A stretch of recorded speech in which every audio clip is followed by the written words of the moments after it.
change. Can you hear and understand your attorney? Yes. Can you hear and understand the judge? Yes. Are you satisfied with the advice given? Yes. You're in charge, right?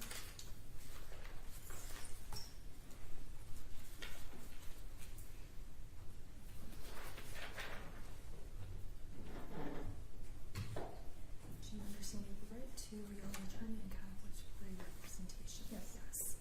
You understand it can cause a lawyer to retain from taking certain actions, even at trial and sentencing. It can affect your license, pleas, plea negotiations, or anything. There's obviously duty of loyalty to prevent them from sticking out, telling you the differences. You already know. It can affect counsel's decisions. Good morning, James. Of trial strategy, could limit the presentation of just tell me what they think. There may be times where counsel cannot effectively assist one client and the necessity to protect another. Where is the duty to preserve their client's confidences? Have you had an opportunity to consult as it relates? Have you been given the opportunity to consult with Josh Washington, ICU? Having been given the opportunity to wish to proceed, do you understand that your attorney will not be able to act as witness? Do you understand that by entering this waiver, you will not be able to raise these issues in appeal? Specifically, the card. 6:27:22. Okay, we'll wait for her to come out.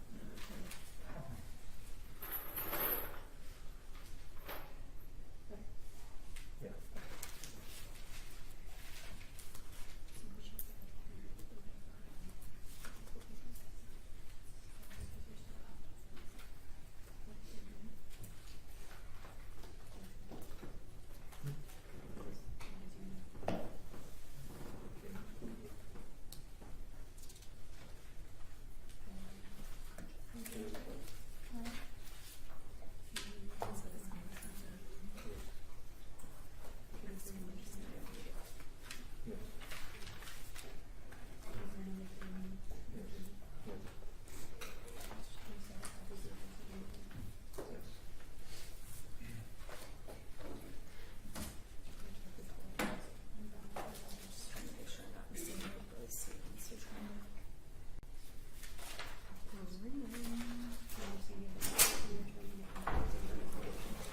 All rise. Oakland County Court is now in session. The Honorable Shirley Matthews presiding.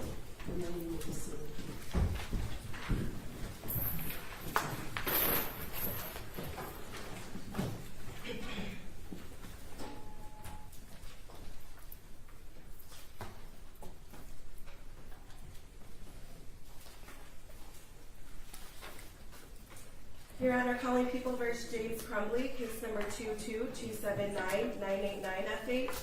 Calling People v. Jennifer Crumbley, case number 22279-990FH. Good morning, Your Honor. Karen McDonald, appearing on behalf of the people. Thank you, Mark Keith, on behalf of the people. Good morning, Your Honor. Marielle Lehman on behalf of James Crumbley. Your Honor, David Williams, also on behalf of the people. Good morning, Your Honor. Joseph Shada, also on behalf of the people. And good morning, Your Honor. I'm Shannon Smith on behalf of Jennifer Crumbley. Good morning. Deputies, would you uncuff Mr. and Mrs. Crumbley so they participate? There's pens and paper provided down there for them as well. Perfect. Thank you. Thank you, Judge. Thank you, Your Honor. I provided some waiver forms, and I'm going to swear them both now. All right?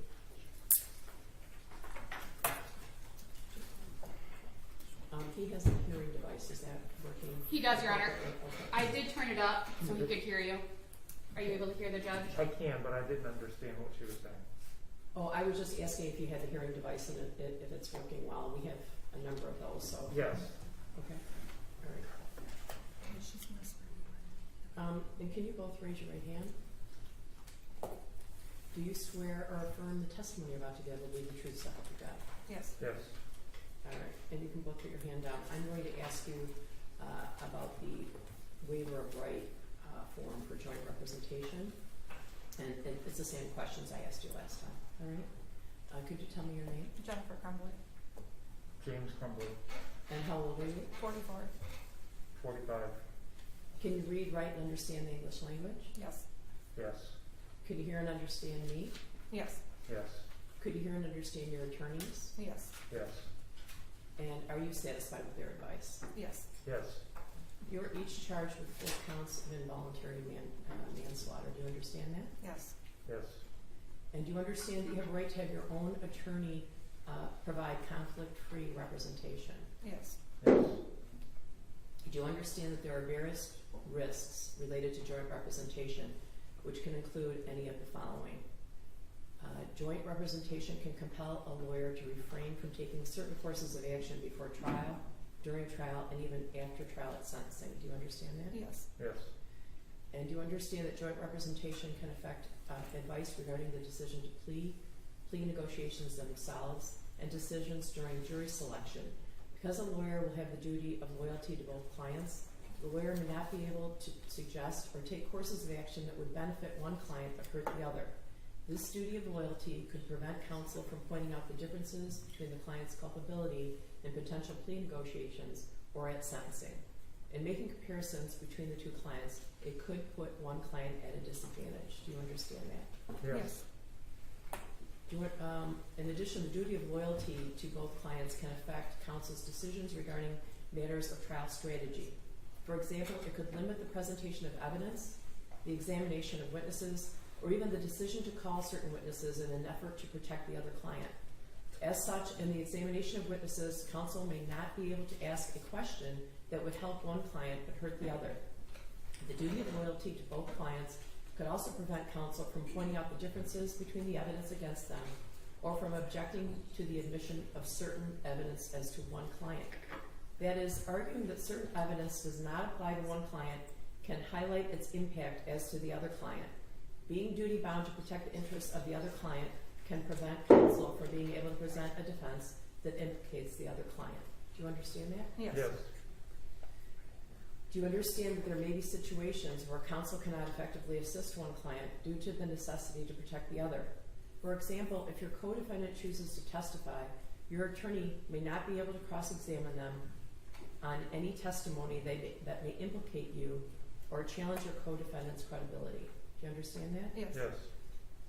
Do you understand that a lawyer has a duty to preserve their client's confidences and secrets, and either that duty may become compromised in the situation of joint representation, or counsel may not be able to share certain facts with one of the clients? Do you understand that? Yes. Yes. Have you had the opportunity to consult with your retained counsel as it relates to the issue of joint representation? Yes. Yes. Have you been given the opportunity to consult with independent appointed counsel regarding joint representation and the potential for conflicts of interest? Yes. Yes. Having been given the opportunity for such consultation on understanding the risks, do you wish to proceed with joint representation? Yes. Yes. Do you understand that your attorney will not be able to act as a witness? Yes. Yes. Do you understand that by entering this waiver, you will not be able to raise these issues in an appeal should you be convicted? Yes. Yes. All right, I'm satisfied with the waiver. Are you satisfied with the waiver? Judge, thank you. I just wanted to bring up one additional point I think we should place on the record. It's come to our knowledge that defense counsel have dissolved their law partnership, so they're now 2 separate law firms. So, and please correct me if I'm wrong, but I believe that Mariel Lehman is representing James Crumbley in her law firm, and Shannon Smith is representing Jennifer Crumbley in her law firm. So I think the defendants each need to be made aware that the separate law firms now have confidences regarding the clients in the other law firm. So that's another factor we should address. Yes, both counsel made me aware of this, so would you agree with the statements of the prosecution? Yes, absolutely. And Your Honor, just for the record, I did go over this with my client in a jail visit, and I believe Ms. Lehman went over it with Mr. Crumbley. I did, Your Honor, and I do agree with the statements by the prosecution. I did discuss this with Mr. Crumbley as well.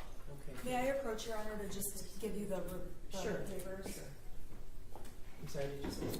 No, Judge, I think this might be an issue we have to address in the future, but we'll consult internally with our team to decide if we believe we should add additional language in the joint representation form or not. Just want to make sure the record's protected. I guess I got the impression that solved problems, that made problems. Am I correct? I think that there's some implicit problems that weren't addressed at the front that we may have to address in the future. Okay. Your Honor, if I just may add, prior to this, the privilege extended, my understanding, from both attorneys to both clients because they were essentially one attorney. I'm just wondering now where the privilege extends and to the extent that one lawyer has information related to the other client that was procured when their law firm was intact. And again, the only reason it's relevant for our purposes is we're just concerned about the appellate record. Well, you all know where to find me if you need to raise any additional issues, and I'm also available at Legal Chambers as you're aware. So, Your Honor, just in response to what Ms. McDonald said, although we have separate firms right now, we are still handling this case together in the same way we did when we were together. And so if there are any confusions or questions, we're happy to address those. okay. And everyone should just know that we plan to continue to work together with both clients together. Nothing has really changed other than our, names of our firms and our bank accounts. So, Okay. All right. Well, you know where to find me if you Thank you, Judge. need a ruling or some assistance. All right. thank you. All right. So I'm going to handle each motion separately. First is defendant's motion to change venue. The court has thoroughly reviewed the defendant's motion and the prosecutor's response. Pursuant to MCR 2.119E3, the court dispenses with oral argument. It's a general rule that a defendant must be tried in the county where the crime is committed. That's MCL 600.8312 in People v. Jędrzejewski, 455 Michigan 495. And that's a 1997 case. However, under MCL 762.7, a court may change venue upon good cause shown by either party. Whether to grant or deny a motion to change venue is discretionary. It may be appropriate to change venue of a criminal trial when widespread media coverage and community interest have led to actual prejudice against the defendant. That's People v. Unger, 278, Mishav 210, a 2008 case. Pre-trial publicity alone is not sufficient. To establish actual prejudice, a defendant must show that the extensive, highly inflammatory pretrial publicity saturated the community to such an extent that the entire pool was tainted, or that community bias can be implied from a high percentage of the veneer who admit to disqualifying prejudice. And that's also Jędrzejewski. This would require a defendant to show that media coverage was a barrage of unrelenting, inflammatory, prejudicial coverage versus factual coverage, such that the entire community would be presumed to be exposed to and prejudiced by it. And that's People v. Delisle, 202 Mishav 658, that's a 1993 case. A change of venue might be required where there's been extensive media coverage that is so inflammatory that it leads to a pattern of deep and bitter prejudice against the defendant, or involves highly inflammatory attention to sensational details. This might include pretrial publicity that is vicious, excessive, or officially sponsored, where jurors are unable to set aside preformed notions of guilt. However, it is appropriate, even preferable, for a trial court to elect to defer determination on a request for change of venue until jury selection has been attempted in the original county. And that's People v. Porter, which is an unpublished per curiam opinion by the Court of Appeals issued in February of 1998, and People v. Muhammad, 170 Michigan 747, a 1988 matter. As a general rule, if a juror is able to set aside pre-existing knowledge and opinions about a case, that is sufficient to support denial of a motion to change venue. The mere existence of a preconceived notion as to guilt or innocence of the accused alone is insufficient to rebut a juror's presumed impartiality. To hold otherwise would establish an impossible standard. Some factors considered by the U.S. Supreme Court and lower federal courts to determine whether a change of venue is warranted include size and characteristics of the community, extent to which the government is responsible for generating the publicity, the extent to which the publicity focuses on the crime versus the defendant, whether the publicity is factual rather than inflammatory, and other factors reflecting on the public's likely effect on the impartiality of potential jurors. And that's Sarnia 157 F sub 3rd 57, a 2016 case, and United States versus Salim, 151 F sub 2nd, 281, a 2001 case, and also Jen Rajewski. A crime that occurred in a large, diverse metropolitan community and publicity that is largely factual, even voluminous, weighs against a finding of presumed prejudice. Courts have found prejudice warranting change of venue in very few circumstances, which generally involves some sort of confession and a small community. In United States versus Solomon, which is an unpublished opinion of the District Court for the Middle District of Florida, issued December 6, 2017, the defendant was indicted on one count of aiding and abetting a foreign terrorist organization and one count of obstruction of justice for allegedly aiding and abetting her husband in an attempt to provide support to this Islamic State of Iraq, which culminated in the mass murder of 49 and injury of 43 people at a nightclub in Orlando, Florida. The defendant moved for a change of venue due to the alleged inherent prejudice caused by the continued and constant media coverage, along with statements by the police chief, which the defendant alleged prejudiced a significant portion of the community against the defendant. Specifically, the defendant alleged that the police chief made repeated disparaging comments about her guilt, which resulted in intense and extensive prejudicial media coverage that made it impossible to impanel an impartial jury in Orlando. Factors considered by the court in determining whether pretrial publicity was so prejudicial and inflammatory as to warrant a change of venue included 1, whether the publicity contains a confession or admission by the defendant, 2, whether there was official misconduct in influencing the publicity in the case, and 3, whether invidious personal attacks against the defendant appeared in the media. The court also considered whether a substantial number of people in the community might have been exposed to prejudicial media coverage and whether the effects of this media saturation continued up to the trial. The court noted that the prejudice would generally only be presumed in extreme situations where inflammatory pretrial publicity so saturated the community so as to render a fair trial by an impartial jury virtually impossible in that community.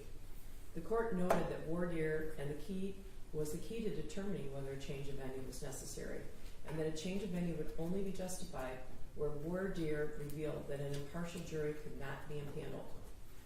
The level of pretrial publicity and the number of prospective jurors that might have been directly affected by the Oxford shooting alone is not enough to warrant a change of venue before conducting voir dire.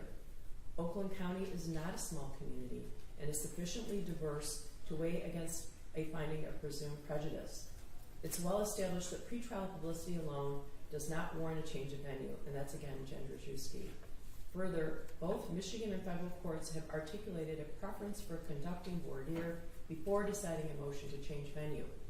Courts have denied motions to change venue in similarly and arguably even higher high-profile cases, including the mass shooting or bombing of multiple victims, including cases involving the 9/11 terrorist attacks, Boston Marathon bombing, and the mass shooting at an outdoor concert in Las Vegas.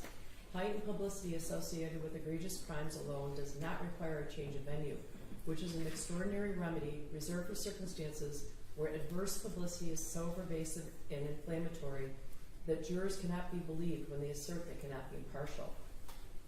Therefore, the motion for change of venue or veneer is denied.